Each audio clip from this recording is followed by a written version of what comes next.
Vamos agora para a questão número 3, tá? Sobre os contratos, é incorreto afirmar. Então vamos lá, alternativa A.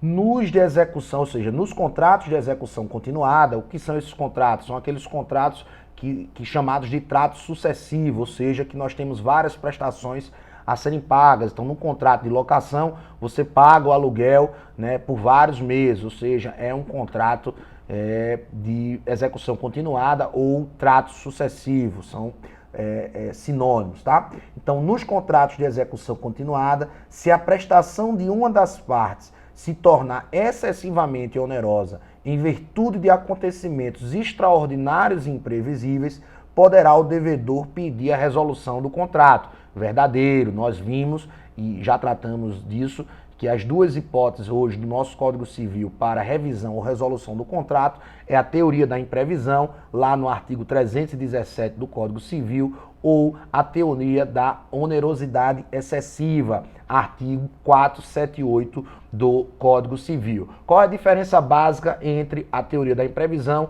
e a onerosidade excessiva? Embora a jurisprudência nos vários acórdãos, nas várias decisões, tenda a igualar teoria da imprevisão e onerosidade excessiva, a teoria da imprevisão basta que aconteça um fato extraordinário e imprevisível, como por exemplo a situação agora da calamidade pública em razão do coronavírus. Já na teoria da onerosidade excessiva, é preciso que haja vantagem para uma parte e excessiva onerosidade para outra. Mas isso é um detalhe muito mais doutrinário, muito mais técnico do que prático. Na prática, tendem a ser a mesma coisa pela jurisprudência. No entanto, o 478 trata exclusivamente dessa possibilidade de resolução contratual. Lembrando que o Código Civil também prestigia o princípio da conservação dos contratos. O que é isso?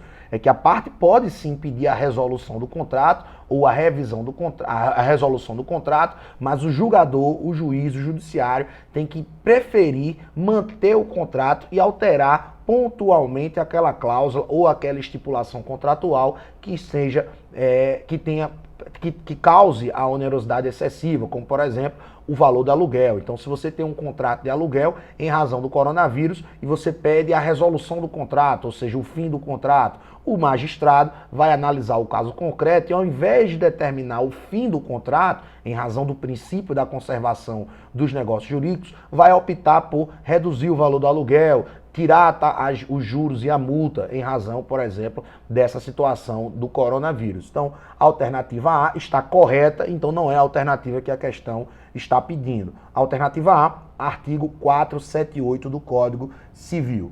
Letra B, a exceção de contrato não cumprido aplica-se a todos os contratos. O que é exceção de contrato não cumprido, ou exceptio doli, nós vimos lá nos deveres anexos da boa-fé objetiva. Vimos suprécio, surrexo, tucuque, vedação ao comportamento contraditório e vimos a exceptio doli, ou seja, exceção do contrato não cumprido. O que é isso? É que a parte não pode alegar, não pode entrar, por exemplo, na justiça pedindo a revisão ou a resolução do contrato ou a execução do contrato se ela não cumpriu as suas obrigações por parte do contrato. Então, por exemplo, você não pode entrar com ação contra a CELP se você tem contas de energia em aberto, contas de energia em atraso, ou seja, você não cumpriu a sua parte no contrato. Se você não cumpriu a sua parte no contrato, você não pode executar a outra parte que não cumpriu também uma das cláusulas ou uma das disposições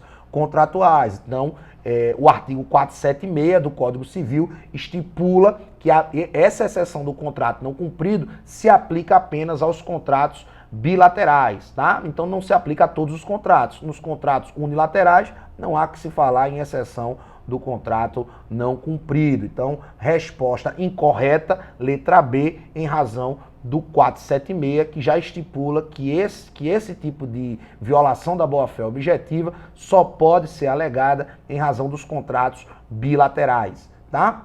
Mas vamos continuar. Artigo 476 do Código Civil. Letra C. Os benéficos, ou seja, os contratos benéficos, devem ser interpretados de forma restrita. Verdadeiro. Artigo 114 do Código Civil. Ou seja, Os contratos que são benéficos e a renúncia precisam ser interpretados estritamente, restritamente, de acordo com aquilo que foi estipulado pelas partes. Não dá para se fazer interpretação ampliativa dessas cláusulas benéficas ou da renúncia. Por quê? Porque se tratam de contratos gratuitos, no caso, se forem benéficos, ou de renúncia de direitos, no caso da renúncia. Então, a alternativa C está correta, porque essas cláusulas, esses contratos, são interpretados de forma restrita, ou seja, apenas de acordo com aquilo que está no papel ou que foi a intenção das partes. Não dá para alargar a interpretação dos contratos, tá? Alternativa D. É proibido o contrato, né, que tem por objeto herança de pessoa viva. Venho falando isso desde o início. Artigo 426 do Código Civil. Não se pode pactuar nem fazer qualquer tipo de transação com a herança de pessoa viva. Se a pessoa está viva, não há que se falar em herança. Então o próprio Código já proíbe você, por exemplo, de transacionar com a herança de pessoa viva. Não dá para você fazer um negócio jurídico dizendo: olha, eu vou receber a herança do meu pai quando ele falecer e isso vai servir como pagamento para a compra de um imóvel, por exemplo. Então você não pode transacionar, não pode fazer negócio com a herança de pessoa viva, tá? Então isso está correto e não é a alternativa que foi solicitada. Letra E. É possível a manifestação tácita de vontade em matéria contratual, quando não for necessária que seja expressa. Sim, nós já vimos que o silêncio, se os costumes e as circunstâncias o autorizar, pode sim ser considerado como manifestação de vontade. Artigo 111 do Código Civil. Então a alternativa incorreta solicitada é a alternativa B, porque a exceção do contrato não cumprido, ou exceptio doli, se aplica apenas aos contratos bilaterais, tá? Então a alternativa incorreta, a alternativa B. Questão número 4. Com respeito aos contratos em geral, a liberdade de contratar será exercida em razão e nos limites da função social do contrato. Contudo, a sua formação obriga, por meio de proposta do contrato, o proponente, se o contrário não resultar dos termos dela, da natureza do negócio ou das circunstâncias do caso.